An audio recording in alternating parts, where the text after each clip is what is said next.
Alors, la version 2.2 du logiciel BeConnect, c'est la version de la maturité du logiciel.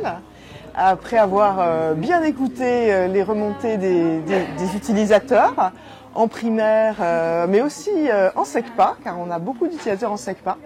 Nous avons livré hier en fait une version tout à fait complétée du logiciel avec la gestion du multiclasse qui permet donc de répondre aux besoins du collège, parce qu'autant en primaire, une classe suffit dans la plupart des cas.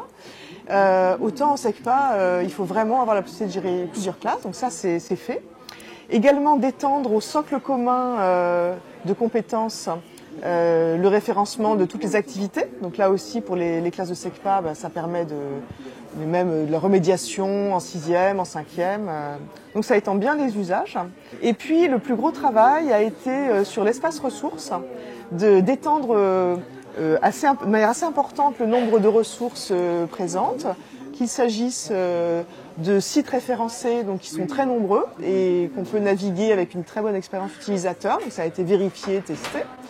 Au niveau des ouvrages numériques, donc la section des ouvrages numériques sur licence d'utilisation a ouvert avec la 2.2. Auparavant, il y avait uniquement des spécimens gratuits, donc des sortes d'échantillons. Maintenant, on a un vrai catalogue de ressources gratuites et payantes. Et puis, les enseignants qui donc travaillent avec BeConnect depuis maintenant plus d'un an et demi, je dirais, en version commerciale, eh bien, ils ont commencé à prendre l'habitude de mutualiser leur support. Donc dans les rubriques activités et séances, on commence à trouver un nombre assez conséquent de supports d'activités et de séances déjà toutes faites.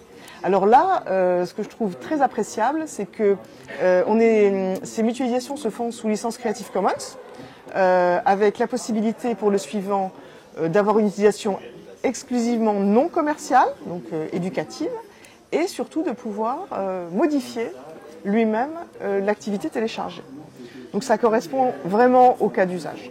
Alors il y a plein de petits réglages de confort d'utilisation, des choses qui n'étaient pas tout à fait assez rapides, des expériences internet qui parfois n'étaient pas assez complètes.